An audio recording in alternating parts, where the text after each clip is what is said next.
रमणीक जी को नमस्कार, सत श्री अकाल, राम राम। नमस्ते, श्री अकाल, राम जैन सर। वैसे तो आपकी भविष्यवाणी हो रही, लेकिन यदि सच होती तो ज्यादा अच्छा होता। अभी तर्क में वो बहुत से 3 असर के जमाने बाकी हैं, अभी तो शुरुआत है। देखते आगे इश्क करता है क्या आगे की होता है। There is more to come. पिछला बार 2017 में भी यही हुआ, तब यही आपकी ये बेअबी स्क्रिले जो इस चलाया गया था। 2015 अक्टूबर में चालू हुआ था वो फर्स्ट टाइम। अच्छा 2015 अक्टूबर में चालू हुआ था। अब सीन क्या है कि it is more like your sacrilege versus my sacrilege, यानी आपके समय में हुई बेदबी वर्सेस हमारे समय में हुई बेदबी, यानी कंपैरिजन में 2015 में जो वेद के इंसिडेंट हुए थे उसके कंपैरिजन में 2021 में जो वेद के इंसिडेंट्स हुए हैं, एंड ये डिविजिव, ये जो बांटने या फूट डालने की एक प्रथा है, बहुत पुरानी है। अभी सैक्रिलेज के बेदबी अटेम्प्ट के बाद क्या हुआ है कि एक जगह भागवत गीता के जो अंग है उनको फड़ के मारा गया है। और पहले ऐसे होता था कि वो मंदिर के बाहर गौ से डाल देते थे, मस्जिद के बाहर सुअर डाल देते थे और कुछ करते रहते थे। So this is precisely on the same line. ये 1947 से लेकर आज तक जो फूट राज हुआ सिस्टम में चला आ रहा है। और अभी क्यों एसजीपीसी और क्यों कादिर इतना हाथ पड़ रहा है इन चीजों के ऊपर, बिकॉज उनके ऊपर जो कोटकपूरा और बेलकला गोली कांड के बाद जो उनके ऊपर आरोप लगे हैं, वो अब चाहते हैं कि किसी न किसी तरीके से उसको बैलेंस आउट रखे कि देखिए साहब, कांग्रेस के समय में बेदबी हो रही है, उनके बारे में भी चर्चा होनी चाहिए। भूल जाते हैं कि उसमें 2 निर्दोष सिखों को गोली से मार दिया गया, पुलिस की गोली से। उसके ऊपर जस्टिस जोरा की रिपोर्ट पे कमीशन बैठी, जस्टिस जोरा ने बाद में आम आदमी पार्टी ज्वाइन कर ली। तो बहुत से चल रहे हैं उठा फेंक जो है निरंतर। मैं ये समझता हूँ कि ऑल इन जो हो रहा है, दिस इज एक्सपेक्टेड लाइंस। और मैंने आपसे कहा था कि बहुत ज्यादा यहाँ पे this will be one of the dirtiest elections witness. उसका कारण मैंने पहले भी समझाया, दोबारा आपके माध्यम से आपकी श्रोता, आपको आपके प्रशंसक, आपको सुनने वाले लोग हैं उनको बता देना चाहता हूँ कि ना सिर्फ बीजेपी, कांग्रेस, अकाली दल, पंजाब कांग्रेस और आम आदमी पार्टी पंजाब के चुनाव 2022 में उस पार्टीज हैं, बल्कि ISI, Pakistan army, Pakistan establishment, उनका डीप स्टेट, उनके नवाज के जो वजीर आजम हैं, ऐसे ही चाइनीज सीसीपी और खालिस्तानी जो हैं बाहर बैठे, चाहे वो यूरोप में हो, यूके में हो, कनाडा में हो, अमेरिका में हो, चाहे वो प्रीत और गे हो, तदेसी हो, जितने तमाम या जगमीत सिंह हो, जितने तमाम लोग जो डिविजन की बात करते हैं, जो भारत तोड़ने की बात करते हैं, जो बैलेंस ऑफ इंडिया की बात करते हैं, वो सब इस चुनाव के अंदर इंटरेस्टेड पार्टी हैं। और लुधियाना कोर्ट कॉम्प्लेक्स में जो लास्ट हुआ, वहां से आईएसआई ने अपने पंजाब के 2022 चुनाव का बिल बजा दिया है। उन्होंने अपने कैंपेन का आगाज कर दिया है। और ये ऐसे ऐसे इंसिडेंट्स अगर हाल में ना बढ़ाए पंजाब पुलिस, और जैसे सीआई की इनपुट्स आती हैं, काउंटर इंटेलिजेंस की इनपुट्स आती हैं, उनको ऐसे ही चन्नी और सुखी रंधावा और ये नवजोत सिंह सिद्धू इग्नोर करते रहे और ऐसा कांड होने के बाद अपनी ही एनसीओ के ऊपर आरोप लगाते रहे, तो मेरा ख्याल है कि ये बड़ा बड़ा दुर्भाग्यपूर्ण है। और मेरे को बहुत बेसब्री से प्रतीक्षा है उनके जिस दिन मॉडल कोड ऑफ कंडक्ट लग जाएगा, कौन जाता है, यानी कि आचार संहिता लग जाएगी, मैं उस दिन बड़ी बेसब्री से इंतजार है कि किस तरीके से जो इंतजामिया है यहाँ का उसका वो बदलेगा और कैसे इन चीजों के ऊपर कहीं ना कहीं थोड़ी सी यानी रोक लगा जा सकेगी।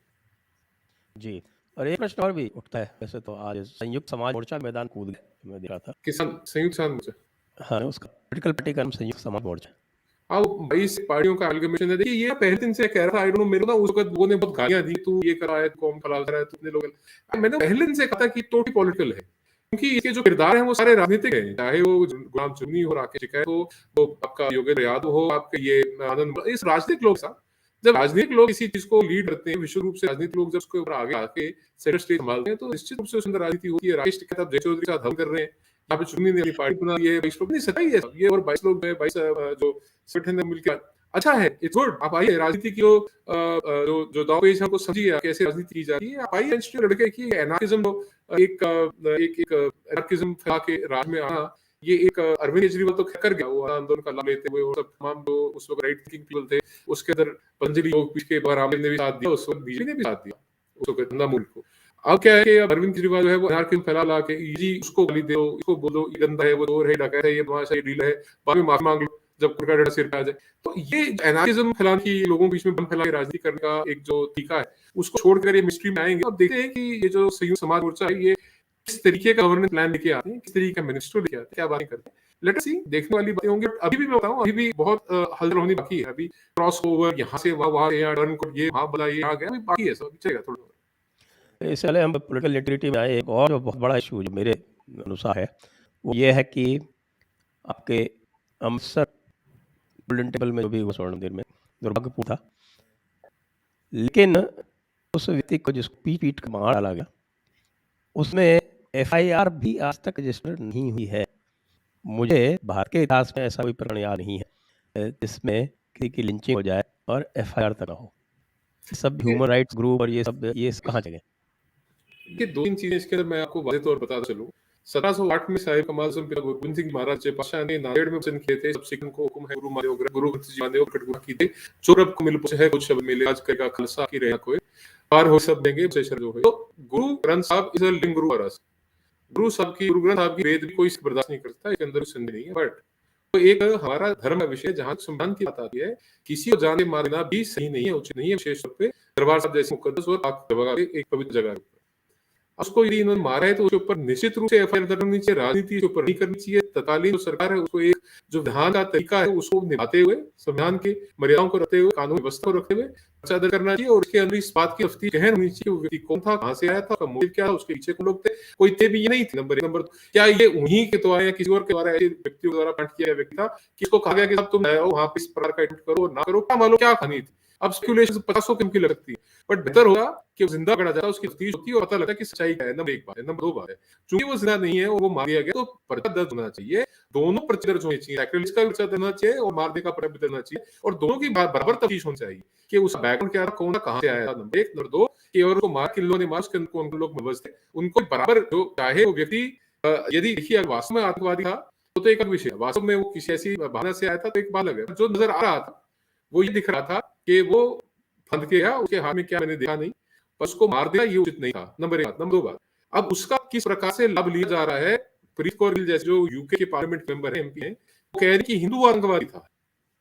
भाई ये जो एंगल है, ये प्रीत कौर गिल है, पर्चा दर्ज हुआ नहीं, पुलिस की तफ्तीश हुई नहीं, एसआईटी की रिपोर्ट आई नहीं, इन्होंने पहले घोषित कर दिया। ये पूर्व निर्धारित एजेंडा इनका चल रहा है खालिस्तानियों का, ये खालिस्तानियों के समर्थकों का एक भावनाओं भड़काने का।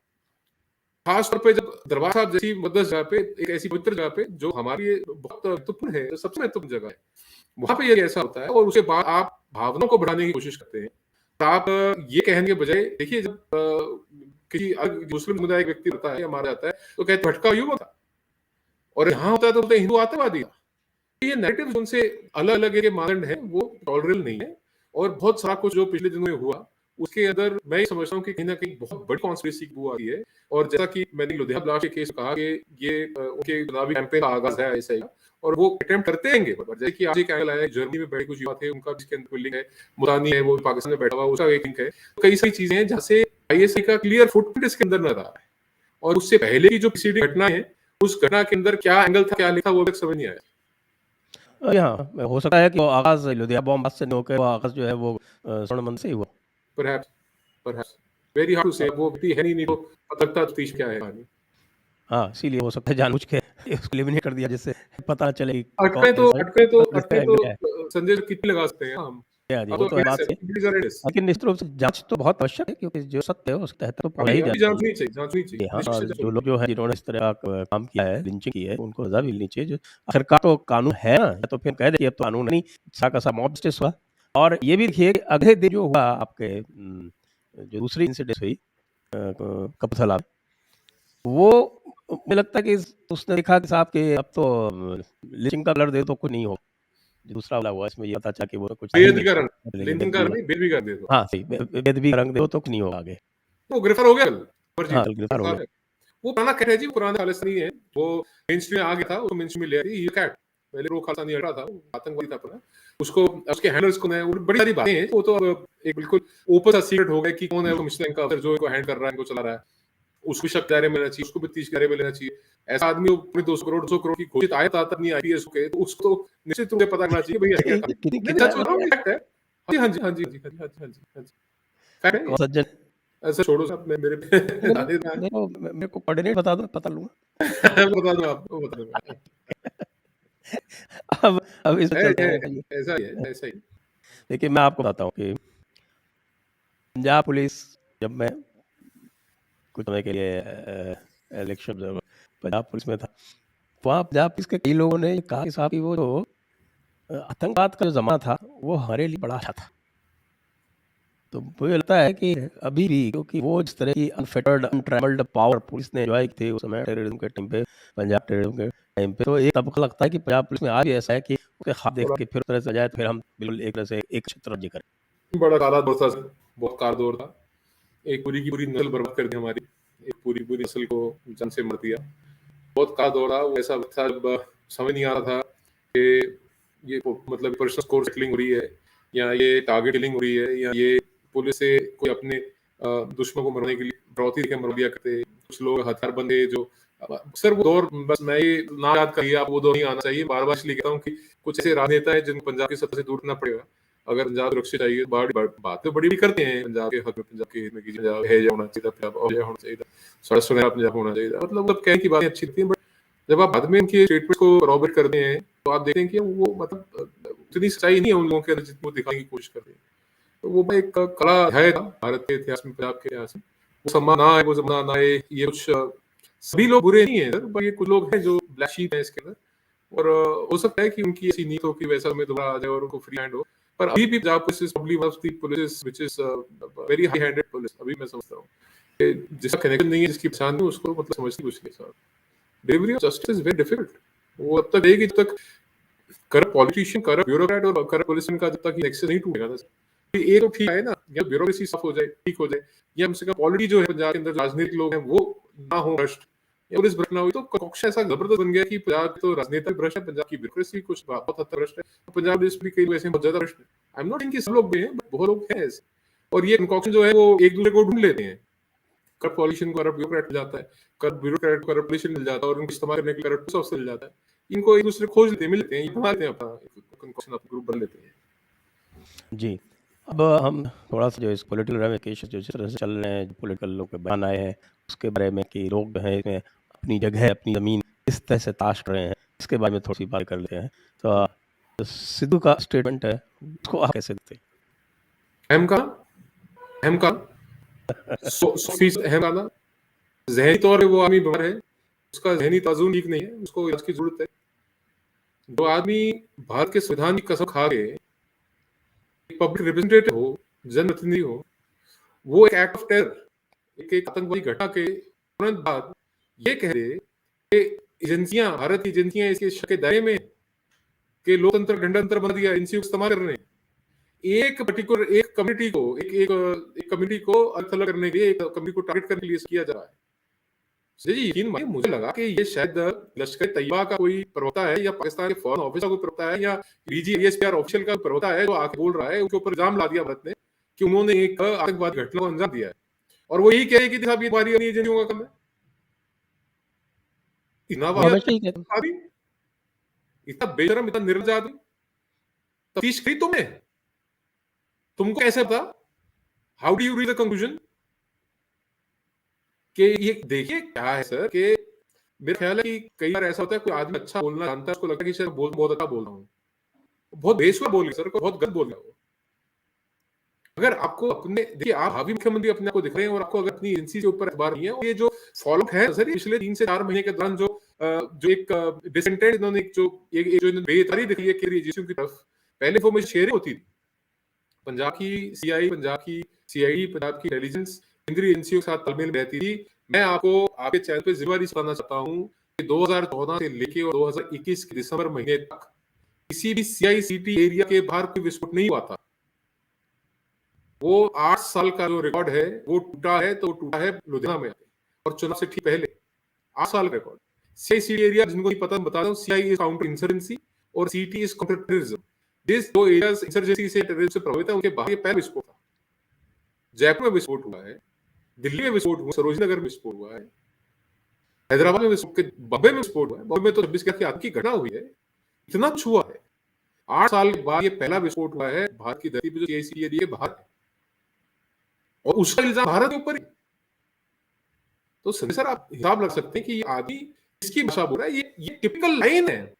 मैं वास्तव में बता रहा हूं, अगर किसी पाकिस्तानी के साथ टीवी चैनल के ऊपर, आप चैनल के ऊपर बैठ के बहस कर रहा होगा, तो वो प्रिसाइसली यही इसी भाषा प्रयोग करता है। नाम नहीं लूंगा, बाकी लोगों के साथ बैठता हूं जो पाकिस्तान हाँ, में वो तो बैठते हैं। ये लाइन तो 26/11 भी ले थे। वही तो मैं कह रहा हूं सर, वो जिंदा पकड़ा गया अजल का साहब, नहीं तो हाथ में कले बंधे हैं। वो कहते हैं अभी हिंदू टेररिज्म है, और वो हिंदू टेररिज्म की पूरी थ्योरी हट दी। वहां से बैठी वो बीत को प्रयास कर रही है हिंदू टेररिज्म कहेगा, यहाँ बैठ नवजोत सिंह सिद्धू करेगी हमारी अपनी एजेंसियों का काम। बता फर्क है इनमें, फर्क है इनमें। आप बिल्कुल सही कह रहे हैं, बल्कि मैं तो ये कह रहा हूँ कि कम से कम चीफ मिनिस्टर का तो जो है उसने तुरंत एनएसजी बुला लिया, एनआईए बुला ली, और वो उसने तो फिर भी थोड़ी बहुत रिस्पॉन्सिबिलिटी दिखाई। 2-3 चीजें साहब, चन्नी ने बोला ये विपक्ष का काम है, सुखेंद्र डिप्टी चीफ मिनिस्टर ने बोला ये पाकिस्तान का काम है, सिद्धू बोल रहा है भारत का काम है, इंटरनल एजेंसी का काम है। ये 3 लोग लीड कर रहे हैं पंजाब को। जी। वो कहते हैं ना, अंजाम में गुस्तां क्या होगा। अब वो बात है ना, बर्बाद गुलिस्तां करने को एक ही सिद्धू काफ था, यहाँ सुनील सिद्धू और सुखी बैठे हैं, जामे जाब क्या होगा। प्रॉब्लम ये है कि इन लोगों को यही समझ में रहा है कि आपका दोस्त कौन, दुश्मन कौन है। ये दुश्मन को भाई और दोस्त बता रहे हैं, और जो अपने भाई को दुश्मन बता रहे हैं। तो एक तो ये, दूसरा जहां चन्नी का सवाल, चन्नी है साहब मनमोहन सिंह और सिद्धू है सोनिया गांधी। भारत का पंजाब का प्रेक्ष है, बात हो रही है। वो उस टाइम प्रधानमंत्री थे, उस टाइम मुख्यमंत्री हैं। रिमोट कंट्रोल उधर क्या में था, रिमोट कंट्रोल इधर क्या आते हैं। बात है कि चुनाव के अंदर अनअपशिप का सारा रास्ता चला है। आज मुख्यमंत्री को बयान देते हैं, उसके उलट बयान सिद्धू दे देते हैं। मतलब ये आला कंफ्यूजन का है साहब। और मैं इस सारी चीजों के अंदर जो नाइटमेयर है वो होता जा रहा है, जो अच्छे पुलिस ऑफिसर्स हैं उनके लिए, जो अच्छे ब्यूरोक्रेट्स हैं उनके लिए, और जो आम समाज है, जो आम जनता पंजाब की, उनके लिए नाइट में की स्थिति बनती चली जा रही है। और एक बात और जो आज के अखबारों में उजागर हुई है, वो ये है कि एक कांस्टेबल था पंजाब पुलिस का, जो ड्रग केस में बाहर निकाल दिया गया था सर्विस से, जो लुधियाना लास्ट में जो मारा गया वो कांस्टेबल मार गया है, जो एक कांस्टेबल था। और अमरजीत जो उधर से गिरफ्तार हुआ है कपूरथला से, उसका उसी कमिश्नर रैंक अधिकारी से निरंतर ताना बना था, जो कैट्स को, जो बड़े कैट हैं यानी जो मेन स्ट्रीम में आज के टेररिस्ट हैं, इनको हैंडल कर रहा है। तो ये स्लीपर सेल का एक्टिवेट होना, ये जो निरंतर ड्रोन से रस्ते कैश आया है, ड्रग आई है, वेपन आए हैं, स्पोर्ट आए हैं, उनका जितने पकड़े वो अलग विषय, जो नहीं पकड़े स्लीप सेल्स एक्टिवेट हुए धीरे धीरे, ये चिंता का विषय है। ये security law and order situation के लिए एक बहुत बड़ा थ्रेट बन जाएगा इस वक्त, और उस चीज को बहुत संजीदगी से, बहुत सीरियसली और बहुत गंभीरता से लेके आवश्यकता है। कैजुअली ये कहना खड़े होकर जी ये है, अरे यार ये सब मतलब क्या बोलते हैं, अफवाह ठीक अपनी जगह है। ऑन वेरी सीरियस नोट, ये अभी एक लॉ एंड ऑर्डर सिचुएशन है जिसको बहुत जल्दी नियंत्रण में लाना पड़ेगा, बहुत जल्दी काबू करना पड़ेगा, नहीं तो सिचुएशन बहुत जल्द हाथ से रखती है। जी जी हाँ, आप लगता है कि जल्दी से जल्दी यदि कोड लागू हो जाए, एटलीस्ट आचार ये संहिता तो लागू होगा हो कि जाए, एटलीस्ट हमको ये पता होगा कि भाई अब इलेक्शन कमीशन रिस्पॉन्सिबल है, केंद्र सरकार रिस्पॉन्सिबल चीजों संभालने के लिए। अभी इनसे तो क्या उम्मीद रखेंगे। जी हाँ, आप सही कह रहे हैं। और मुझे लगता है कि ये जो अपना ड्रेस किया गया था किसान आंदोलन के रूप में, उसको भी इतनी लॉन्ग रोप दे दी गई कि उससे लगता है कि माल बधाई है कि हम कुछ भी कर सकते हैं। इसमें ना 2-3 चीजें हैं। मैं सबसे पहले तो आपको ना 2-3 बातें पहले बता रहा हूँ। जब राजीव गांधी प्रधानमंत्री थे उस वक्त इसी राकेश टिकैत के पिता चौधरी महेंद्र सिंह टिकैत के सिर पे डंडे मारे गए थे और गोलियों में 4 किसान मारे गए थे। उसके बाद जो अगला इंसिडेंट था ठाणे का मुद्दई का, जब मध्य प्रदेश में किसानों का आंदोलन हुआ, उसमें 28 किसानों को मार दिया गया था। अभी रिसेंटली जो हनुमानगढ़ में वहां लाठीचार्ज हुआ, छत्तीसगढ़ में लाठीचार्ज हुआ। कहने का मतलब ये है कि अगर ये लॉन्ग रोप दी गई, एक लंबा खिंच भी गया, इसके अंदर किसी को पुलिस की गोली से नहीं मारा गया, किसी के ऊपर लाठीचार्ज नहीं हुआ उस दौरान। और जब ये गए हैं यहाँ से, इनके पास कहने को ये नहीं था कि हमारी बात नहीं मानी। ये सिचुएशन जो आज आप देख रहे हैं, ये 10 गुना बुरी हो सकती थी पंजाब में, इतनी डिस्टेबलाइजेशन हो सकती थी, और वो इरादा था इनका। आप देखिए ना किस तरीके से बार बार बाहर के राजनेता, कनाडा के, यूके, यूएस के उच्च के लोग, सेलिब्रिटीज, ये किस तरीके से इसके अंदर इंटरफेयर करते, इंटरवीन कर रहे थे। ये ड्रोन का अचानक बनना, कैप्टन अमरिंदर सिंह का गृह मंत्री को मिलना, गृह मंत्री का एनएसए को मिलना, इनका कैप्टन अमरिंदर सिंह का एनएसए को मिलना, एनएसए वापस गृह मंत्री को मिलना, उसके बाद बीएसएफ का दायरा बढ़ना, ये पॉइंटर्स बहुत सारे थे और ये चिंता का विषय है। जी, और अगर इसको प्यार से हैंडल करके ना वाइंड अप किया जाता और ये अभी तक धक रही होती है आग, तो बहुत बुरे नतीजे और बहुत दुष्परिणाम हो सकते थे। I personally feel it death handling बहुत अच्छी तरीके से सब निपट गया। अब आ रहे हैं ना मेन स्ट्रीम में, अब रेडी है तो आप, कौन रोका आपको? आइए, बनाइए पार्टी, कैंपेन कीजिए, अपने मुद्दे मसाइल किए, बनाओ सरकार, बनाओ, नए कानून लाना। आपने कांग्रेस पार्टी ने पूरा समर्थन दिया ना सर, एक साथ बनाओ कानून। पंजाब में बनाओ, अभी तुम विधानसभा का विशेष सत्र बुला लो। ये सिर्फ कहता कि चौक है, इनको फांसी लगनी चाहिए, बना लो कानून चौक में फांसी लगाने का, तुम्हारी सरकार है भाई। पंजाब नहीं बनाते, राजस्थान में बना लो, बनाओ नए कानून। किसानों के लिए क्या किया हमने 1947 से लेके 2022 तक, 2021 तक क्या किया बता दो। बना तो कोई कानून दिखाओ, हमारे भी तुमने कानून है। हाँ, 2006 का एक कानून जरूर है जिसमें 2 लाख रुपए की सजा, 2 लाख रुपए जुर्माना और जेल की सजा है। लेकिन अभी तो वापस ट्रियो बैठ गए। नहीं, वो देखिए, उसकी सुन कहानी है। हाँ, 12,000 करोड़ रुपए, जिसमें से 40 करोड़ की भी वो कमिटमेंट हुई है, 12,000 करोड़ रुपए माफ करने की बात हो रही है। जब ये इन्हें बात मानी थी कांग्रेस पार्टी ने कि हम आपके ऋण माफ करेंगे, अब 90,000 करोड़ रुपए का ऋण, आज 1,40,000 करोड़ रुपए का ऋण है। नौकरी देने की बात करी, नौकरी नहीं थी। 3 लाख करोड़ रुपए का तो बैलेंस शीट पे उधार है, लोन है पंजाब के ऊपर, ऋण है। और जो पावर यूटिलिटी है, वो जो अदर ऋण जिनको उन्होंने अपने मेन 3.5 लाख करोड़ के ऋण में पंजाब डूबा हुआ है, आप दे दो 1.5 लाख करोड़ और आप 10 लाख करोड़ के उसमें आओ। 3 महीने से तो आप अपने एम्प्लॉइज को, मुलाजिमों को आप तनख्वाह नहीं दे पा रहे, आपके खाने में पैसे नहीं आते, खजाना खाली। अगर खजाना खाली तो बोल दो जुला सा, खजाना किस बात होता है? खजाना मतलब कुछ होना चाहिए ना खाली होने के लिए। तो बिल्कुल ही खाली 3 लाख करोड़ माइनस में हो, उसको खजाना क्या बोलते हो भाई? चलिए, तो अब हम ये इनके अपने कर्म है, इनकी अपनी बातें कि अब पठानकोट से के फल का 500-600 किलोमीटर का बॉर्डर है, वो जो बॉर्डर बेल्ट के ऊपर किसानों को हर साल मुआवजा मिलता है की फसलों का, उस मुआवजे का केंद्र सरकार ने तो अपना हिस्सा देकर पंजाब सरकार हिस्सा नहीं पे करना चाहती। गन्ने का भुगतान तक, और पंजाब में बहुत गन्ना होता ही नहीं सर, गन्ने का भुगतान हुआ। मतलब जितने वायदे अभी क्या है, घोषणाएं करके हम ये कर देंगे, हम वो करेंगे, रुपया ये उतारनी है जमीन के ऊपर। रुपया हो तो बताएंगे। वही रुपया बात हो तो रहा है। ये तो काफी पहले से शुरू कर रखा है, गालियों से उससे पहले शुरू रखा है कि आपने पावरफुल कर दी। पावरफुल करने के साथ साथ वहां से शुरू हुआ है। नहीं तो पंजाब को हम जानते हैं कि Punjab was one of the best industrialised state. जो इंडस्ट्री थी वहाँ की, लुधियाना की, जलंधर की, ये पूरे पूरे क्षेत्र थे, मैंने देखा है इनको उस वक्त पे, जब वहाँ पे इंडस्ट्री थी। मैंने आपको बताया, करप्ट ब्यूरोक्रेसी, करप्ट पॉलिटिशियन का नेक्सस है, इन्हें बटवट है। This is it is industry छोड़ के भाग नहीं, लोग भाग रहे हैं। एक तो जो कहते हैं हैप्पीनेस फैक्टर लोगों में कम होता जा रहा है, people not content, people not happy, वो आ जाना चाहते हैं। अपॉर्चुनिटीज नहीं, नौकरियां नहीं है, अंडरएम्प्लॉयमेंट है जी।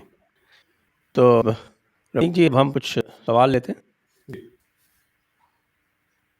नीश ठी जी हैं, न्यूजीलैंड है, पूछ रहे हैं कि Punjab miss decades of growth because of the dark decade of Khalistan induced terror and after effects.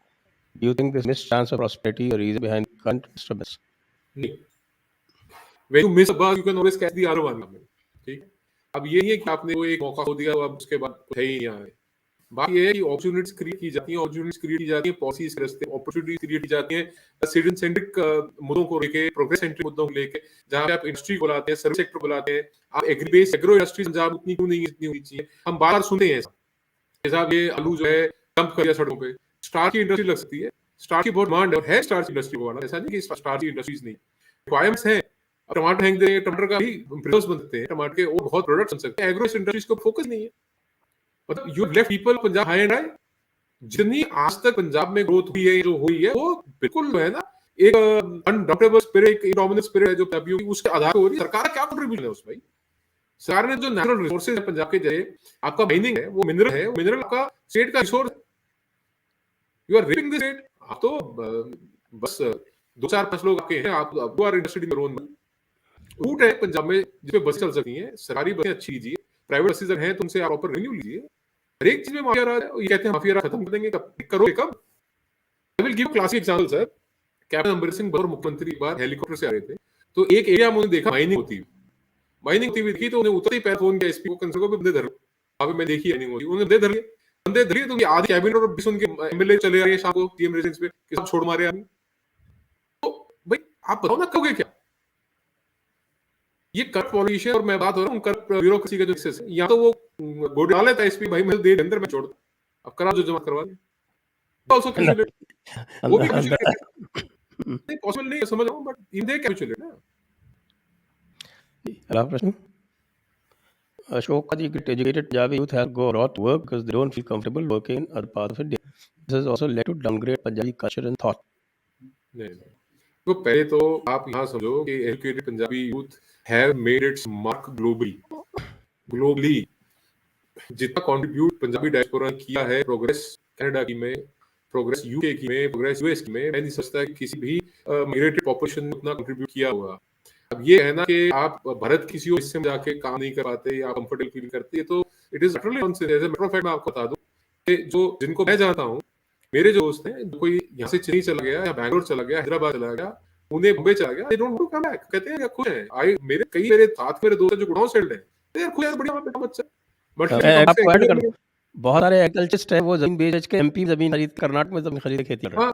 हाँ करें, इसमें डाउट नहीं है। और एमपी में तो, एमपी में क्या छत्तीसगढ़ में बहुत सारे हैं, और ये पंजाब से नहीं, हरियाणा से ही है। हरियाणा के भी कई लोगों ने जमीन बेच के और छत्तीसगढ़ में जमीन खरीदी है, डू वेरी वेल एक्चुअली, बहुत अच्छा कर रहे हैं अपने आप लिए। तो बात वो नहीं कि this is not downgrade Punjab culture of the thought process. ये हो सकता है कब का कोई मेरे को नहीं पता आप किसकी बात कर रहे हो। मायावत कामों का सही नहीं पता उसकी चीज वहां जा एडजस्ट कर पाए। नेक्स्ट आज स्ट्रिक्ट सर वो है ही, हम तो कहीं जाके अपना बना लेते हैं, अपना करते हैं सब। Umesh Chandra Pancholi, thank you Sanjay sir and Ramnik sir for detailed discussion of current situation in Punjab. I feel like there must be more discussion this among Punjabi youth. Thank you Umesh ji. इसी के साथ हम आप सभी को धन्यवाद कर रहे हैं। आज रमणी जी को कहीं थोड़ा सा जल्दी जाना था, इसलिए हम थोड़ा सा इसको टेक किया है। नेवर माइंड, इन विषयों पर हम लगातार चर्चा करते रहेंगे। जय हिंद, बिल्कुल। वंदे मातरम। नमस्कार सर, जय